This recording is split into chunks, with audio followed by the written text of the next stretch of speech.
여러분 반갑습니다. 강의사입니다. LS 머티리얼즈 분석해 보겠습니다. 자, 오늘도 분석 시작 전에 구독과 좋아요 눌러주시는 거 잊지 말아 주시고요. 오늘도 영상 끝까지 지켜보시면 여러분들을 위해서 준비해 놓은 게 많으니까 끝까지 집중해서 시청 부탁드립니다. 자, 오늘 시장에 조금 어려움이 좀 있죠. 예멘의 후티 반군과 미국의 충돌이 결정적일 텐데 지난주부터 이것 때문에 유가가 좀 상승해서 글로벌 증시에 좀 안 좋은 영향을 미치고 있습니다. 아무래도 우리나라 같은 경우는 유가에 민감할 수밖에 없는데 유가가 상승을 하면은 환율도 같이 올라서 외국인들의 자본이 빠져나가는 구조라 작년 9월 이후에 조정받던 그 흐름이 딱 지금 말씀드렸던 이 흐름이었었죠. 기름 한 방울 안 나는 나라에서 중간재를 만들어 수출하는 산업 구조를 가지고 있다 보니까 웬만한 중간재를 만들 때는 원유가 필요하고, 이러니 중동 정세가 딱 흔들릴 때마다 우리 증시도 같이 흔들리는 이런 리스크를 가지고 있는 게 참 안타까운 상황입니다. 그래서 에너지 문제는 앞으로 계속해서 나타날 문제이기 때문에 현재 시장에서도 주목을 받고 있는 게 하나 있는데 그게 바로 에너지 저장 장치 ESS입니다. 자, 이거 관련해 가지고 국내에서도 이런저런 에너지 관련 이슈가 있었죠. 자, 분산에너지 활성화 특별법이 국회를 통과한 게 작년 5월 말이었습니다. 이 법의 취지는 발전소 건설과 장거리 송전망 구축 과정에서 지역 주민의 낮은 수용성 등 기존의 중앙 집중형 전력 시스템에서 발생하는 한계를 조금 극복을 하고 수요지 인근에서 전력을 생산해서 소비가 가능한 분산 에너지 시스템을 구축하기 위해 발의됐다, 이렇게 얘기하고 있습니다. 간단하게 예를 들면은 요즘 회사 건물이나 호텔 같은 데서 중앙 냉난 방식으로 기계실에서 가동을 해야지 각 세대에서 냉난방을 사용했던 거를 이제는 개별 냉난방으로 사용할 수 있게 해주고 있죠. 이겁니다. 이렇게 이해하시면 좀 쉽겠습니다. 산자부에서는 시행령을 확정하기 전에 이번 달 29일까지 의견 수렴 절차를 가지고 시행안과 시행규칙을 수정해서 최종안을 내놓게 되고 올해 6월 달에 시행이 됩니다. 자, 시행을 앞두고서 산자부의 새로운 법이 통과했으니까 당연히 산업에 미치는 영향이 있겠죠. 의견 수렴 과정을 거치기 위해서 11일에 분산에너지법 후속 이행과제와 산업 활성화 방안 세미나가 개최가 됐습니다. 여러 가지 이야기가 좀 오고 갔지만 산업계에서는 새로운 시장의 확대 가능성을 모두 공감을 하고 있습니다. 특히 ESS, 에너지 저장 장치 시장은 2021년 25기가와트시에서 2024년에는 100기가와트시로 4배가 성장할 것이라는 전망을 하고 있습니다. 정부도 분산에너지 설비 설치 다양화를 위해서 신재생 ESS는 설치 의무 비율의 10%를 충족해야 한다는 점을 언급을 하면서 지자체 중심으로 민간의 참여와 혁신을 기반으로 제도를 지원하겠다는 입장을 밝혔고, 그렇다면은 이거는 새로운 기회가 있는 상황에서 살짝 부진을 면치 못하고 있는 기업들도 새로운 먹거리가 생긴 겁니다.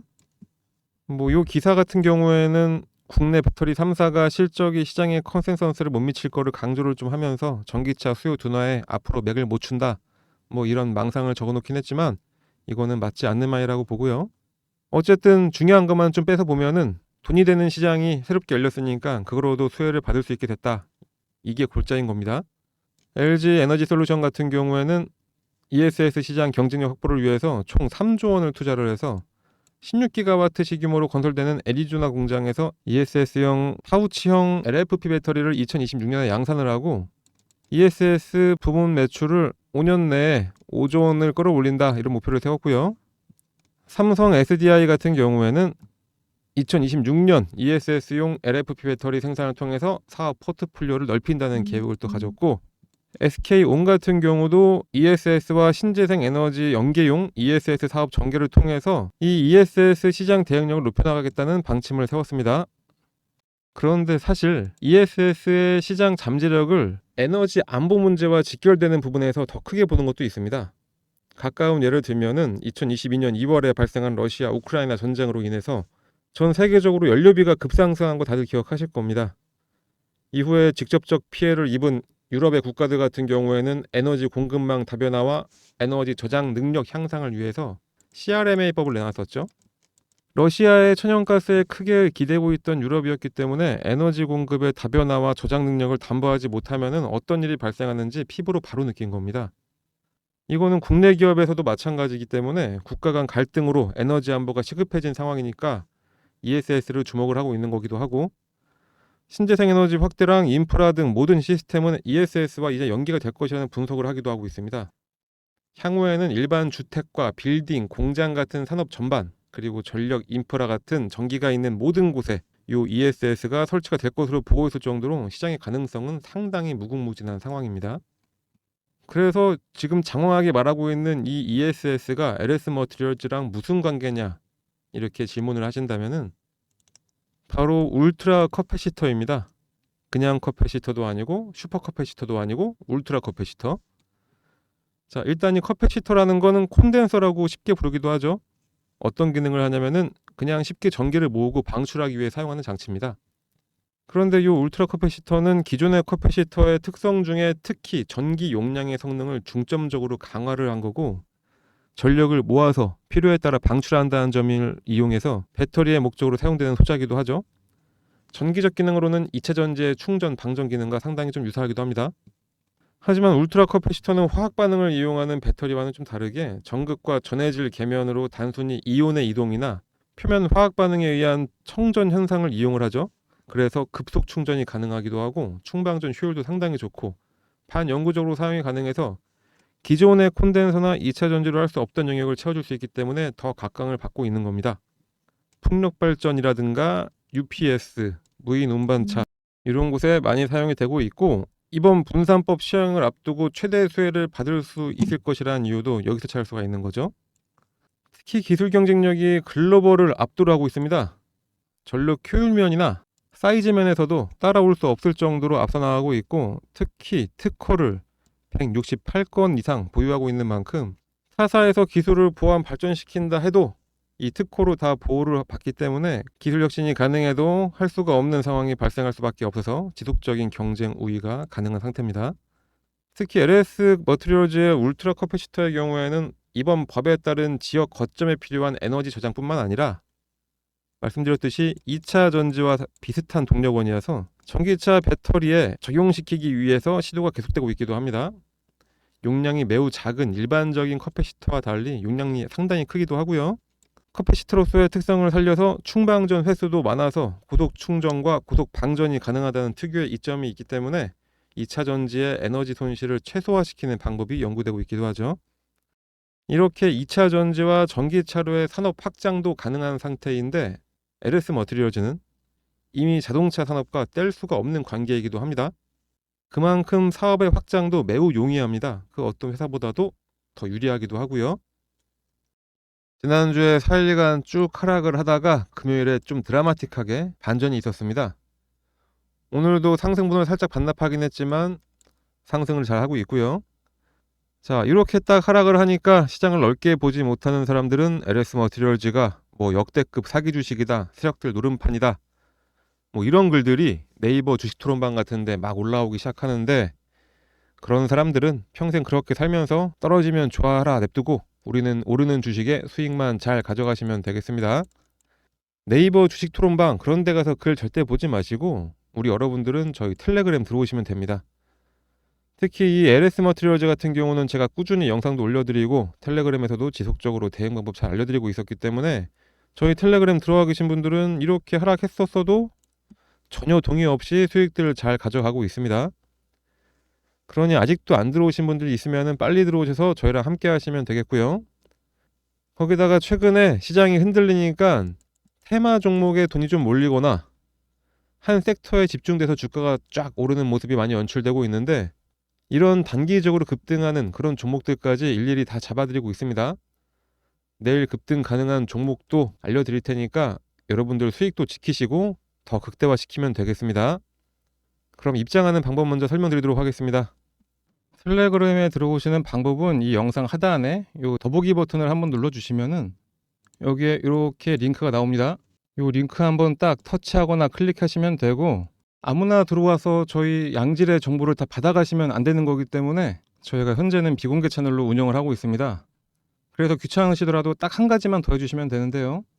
요 상단에 나와 있는 번호로 입장, 그리고 텔레그램에서 사용하실 닉네임 말고 실제 성함 사용하실 거면은 그냥 입장하고 성함 작성해서 이쪽으로 딱 문자 하나만 발송해 주시면 됩니다. 다시 한번 말씀드리지만 지금은 정말로 실시간으로 대응해야 될 아주 중요한 상황입니다. 지금 400번 가까운 주주님들 들어와 계시니까 남들 대응 잘하고 있을 때 소외받지 마시고 빨리 들어오셔서 저희랑 함께 하시길 바라고요. LS 머티리얼즈뿐만 아니라 여러분들 갖고 있는 종목에 대한 대응 가격, 그리고 시장 상황, 그리고 단기 매매, 매집 종목까지 다 공유해 드리고 있으니까 빨리 들어오셔가지고 이 수익들 잘 가져가시길 바랍니다. 자, 그리고 물론 조정을 좀 받고 있긴 하지만 11월 말대의 주가 지수와 현재를 비교를 해본다면은 솔직히 엄청나게 많이 오른 건 사실이긴 합니다. 이 기조는 꾸준히 잘 이어갈 거라고 저는 보여지고 있습니다. 금리 인하가 이제 올해 최소한 2분기에서 3분기에는 시작할 만큼 현재 계속해서 주가 지수는 상승할 수밖에 없는 그런 구조가 만들어진 상태고요. 코스피 3000이나 코스닥 1000이나 저는 충분히 갈 수 있다, 이렇게 지금 판단하고 있습니다. 최대한 낮은 금액에 매수해서 최대 수익 낼 수 있는 이런 종목 제가 포착해 놓은 게 있는데 이것도 여러분들께 오늘 특별히 공개를 해드리도록 하겠습니다. 혹시 손실 중이신 분들 계시면은 이 손실도 만회할 수 있고요. 수익 잘 내고 계신 분들이라면은 이 수익 아주 크게 극대화시킬 수 있는 그런 종목이 될 수 있습니다. 그럴 만큼 영상 끝까지 집중해서 봐주시고 어떤 종목인지 확인해서 꼭 매수하셔가지고 요 수익들 잘 챙겨가시길 바랍니다. 지금부터 바로 공개해 드리도록 하겠습니다. 여러분들 2022년부터 2023년까지 가장 힘들었던 섹터가 어디였었다고 생각하십니까? 바로 반도체 섹터였죠. 물론 이 AI 반도체 관련 칩을 만드는 회사들은 종목별 차별화를 이뤄주면서 나홀로 상승을 하긴 했었습니다. 그런데 이제 2주기로 돌아오는 반도체 호조 시기에 들어가면서 2023년 말부터 반도체 관련 회사들이 모두 다 턴어라운드에 성공을 좀 하고 있습니다. 지금 시기가 정말로 삼박자가 딱 맞아 떨어지고 있는 시기라고 보고 있는데 2년 주기의 반도체 호황, 그리고 AI의 혁명, 그리고 마지막으로 가장 중요한 거는 금리 인하로 인한 시장의 활성화입니다. 이 세 가지로 앞으로의 큰 폭의 상승이 전망이 되는 반도체 시장에서도 가장 먼저 상승할 종목을 골라내서 우리는 2024년 초부터 큰 수익을 가져갈 수 있는 그런 기회를 가져가야 하겠죠. 자, 말씀드렸듯이 반도체 시장의 활성화를 다시 가져온 거는 AI의 혁명입니다. 이 AI 혁명 때문에 시장에서는 지속적으로 강력한 성능을 요구하고 있고, 그러다 보니까 어떤 산업보다 아주 빠른 성장이 시작되고 있는 게 바로 이 반도체 섹터죠. 기존의 메모리 반도체는 마치 원자재처럼 수요와 공급에 따라 가격이 오가고 최대한 낮은 생산 원가를 갖춰서 가격 경쟁력을 확보하는 게 가장 중요한 가치였다면은 이 AI 시대에서는 메모리 반도체 성능 향상이 계속적으로 요구되면서 이제 메모리 반도체 3사의 비즈니스 모델까지 전환이 된 상태입니다. 이제는 저비용보다는 강한 성능이 살아남게 되는 상황으로 접어들었고, 시장의 요구는 기존처럼 대량 생산한 이후에 납품을 하는 게 아니라 수주를 먼저 하게 되고 그에 맞는 수율에 맞춰서 제품을 납품하는 것으로 비즈니스 모델이 바뀌었죠. 컴퓨팅 영역에서 더 높은 성능이 요구가 되니까 이제는 CPU와 GPU를 결합을 해서 하나의 칩으로 만들어내는 상황까지 오게 됐습니다. 그 변화가 바로 HBM이고요. 이 HBM을 통해서 GPU 메모리를 가져오고 CPU는 128GB D램을 통해서 메모리를 사용을 하게 됐죠. 여기에서 바로 오늘의 주인공이 등장합니다. 바로 CXL. 일반적으로 서버에서 메모리 성능을 가장 극대화하는 것이 핫앤 콜드 메모리 전략입니다. 핫 메모리 같은 경우에는 D램과 HBM이고, 콜드 메모리는 낸드 플래시 같은 저장에 특화된 스토리지다, 이렇게 생각하시면 되고요. 그런데 핫 메모리와 콜드 메모리 사이에 데이터를 이동하는 과정에서 지연이 발생을 하게 되는데, 그래서 바로 핫과 콜드 이 딱 중간에 웜 메모리라는 게 생긴 거고, 요 웜 메모리가 바로 CXL인 겁니다. 말이 조금 어려운 것 같은데 쉽게 냉탕과 온탕 사이에 미지근한 물이다, 이렇게 생각하시고, 이렇게 웜 메모리가 생기게 되면은 콜드 메모리에서 데이터를 꺼내오는 일을 최대한 줄여서 웜 메모리에서 데이터를 꺼내올 수 있게 됩니다. 그렇게 되니까 DDR5 D램 단일 스트림 테스트 결과보다 D램과 CXL 메모리를 추가한 것이 무려 3.2배나 빠른 속도로 처리가 된다는 게 확인이 됐습니다. 거기다가 CXL의 또 다른 의미는 이렇게 메모리 대역폭을 늘리는 것뿐만 아니라 메모리 용량 확장에도 아주 큰 의미가 있습니다. 이게 바로 삼성전자의 CXL 메모리 사진인데, 많은 D램을 메모리 컨트롤러가 통제를 하고 폼팩터는 SSD 형태를 사용을 하게 됩니다. 이게 바로 D램이고 이게 바로 SSD입니다. SSD는 하드디스크라고 불렸던 저장 장치의 진화된 버전이죠. 자, 이렇게 되니까 서버에 교체 없이 기존 SSD 자리에 바로 꽂아서 사용할 수가 있게 된 거고, 바로 이게 따로 설치할 게 없는데 추가적인 디램 용량이 생기는 엄청난 장점이 생기게 되는 겁니다. 이 장점은 특히 AI 서버에서 가장 중요한 데이터 센터에서 엄청난 위력을 발휘하게 되는데요. 데이터 센터에서의 효율적인 메모리 용량 관리로 비용 절감도 가능하고, 데이터를 효과적으로 조절해서 지연되는 전송 시간을 줄여주기 때문에 센터의 성능도 더 강화가 되게 됩니다.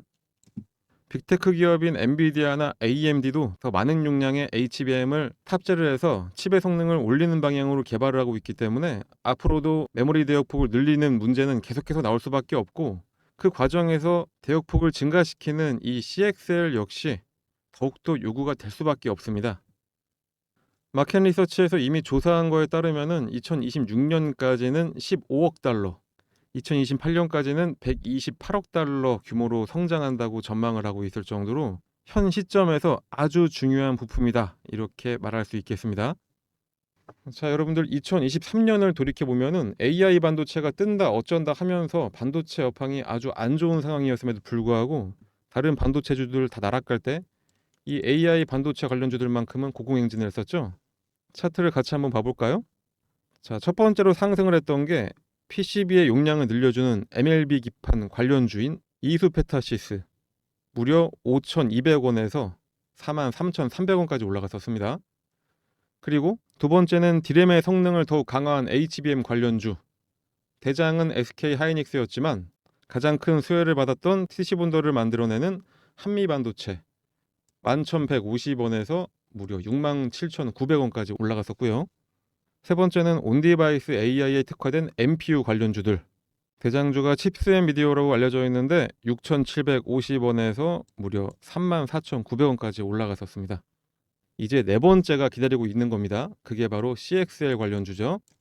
시장에서 이제 막 나온 이슈이기 때문에 어떤 종목을 골라서 사야 할지가 정말로 아주 중요한 상황입니다. 잘 고른 종목은 바로 이수페타시스, 한미반도체, 칩스앤미디어처럼 이렇게 큰 폭의 상승의 흐름을 보일 종목인 거죠. 물론 여기저기 인터넷 검색해보면은 이 CX 관련주 알아볼 수는 있습니다. 하지만 엄청난 수익을 안겨줄 진짜 종목, 진짜 템베거를 보여줄 종목을 매수해서 큰 수익을 가져가야만 하겠죠. 아무 종목이나 막 샀다가 여기가 바닥인 줄 알았는데 지하를 경험할 수도 있습니다. 자, 영상에서는 어떤 종목을 얼마에 사라고 말씀드리기에는 현행법상 약간 문제의 소지가 있기 때문에 이 해당 종목과 매수 가격을 받기 위해서는 다른 거 필요 없이 이 상단의 번호로 그냥 숫자 1이라고만 작성해서 문자 하나만 넣어주시면 됩니다. 그러면은 어떤 종목인지 문자를 보내주신 분들께 종목명, 매수가, 목표가, 보유 시기 같이 매수하기 아주 편하게 문자로 저희가 다시 회신해 드리도록 하겠습니다. 다시 한번 강조드리지만 현재 시장 마지막으로 바닥을 다지고 날개짓을 이제서야 하고 있습니다. 가격대가 모든 종목이 상당히 나아졌기 때문에 지금 들어가야만 최대의 수익을 얻을 수가 있습니다. 자, 내년에 코스피는 3,000, 코스닥은 1,000, 전혀 문제없이 갈 수 있다고 저는 전망하고 있고요. 이렇게 돈 벌 수 있는 절호의 기회를 절대로 놓치지 마시고, 저는 여러분들께 바라는 거는 오직 구독, 좋아요, 댓글, 응원의 문자 딱 이거밖에 없습니다. 그러니까 이왕 응원의 문자도 한 개 보내주실 겸해서 1이라고 딱 써주시고 옆에다가 뭐 화이팅, 영상 잘 봤습니다, 뭐 이런 식으로 작성 한번 해주신 다음에 이쪽으로 문자 하나만 넣어주세요. 그러면은 정말로 큰일 날 것 같습니다. 그러면 더욱더 양질의 종목을 여러분들께 제가 더 가져올 수가 있겠죠. 자, 지금 방송 보시는 분들 한 번씩 꼭 문자 보내주시고요. 제가 항상 자주 드리는 말씀이 있는데 여러분들은 아무런 생각, 고민, 걱정 이런 거 할 필요가 절대로 없습니다. 그냥 저희가 알려드리는 거 그냥 따라서 매수만 하시면 됩니다. 이런 분석, 고민 다 저희가 해드릴 테니까 그냥 응원 문자만 한 개 보내주시고 수익만 잘 챙겨가시면 되겠습니다. 자, 한번 생각해 보시면은 뭐 워렌 버핏이라든가 짐 차노스라든가 그런 사람들이 몇 조를 벌던 우리는 전혀 신경 쓰지 않죠. 그런데 내 주변 사람들은 돈을 막 벌고 있는데 나는 못 벌면은 정말로 참을 수가 없습니다. 너무 소외감이 크게 느껴지죠.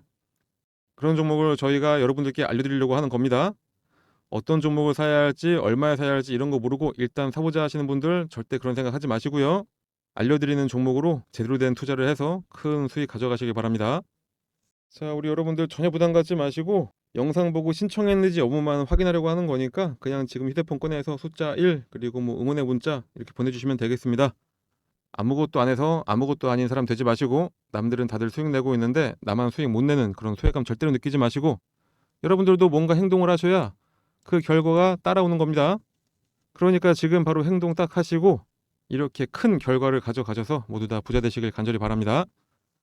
자, 그럼 오늘 방송은 여기까지 하고요. 다음 영상에서 더 좋은 종목으로 찾아뵙도록 하겠습니다. 감사합니다.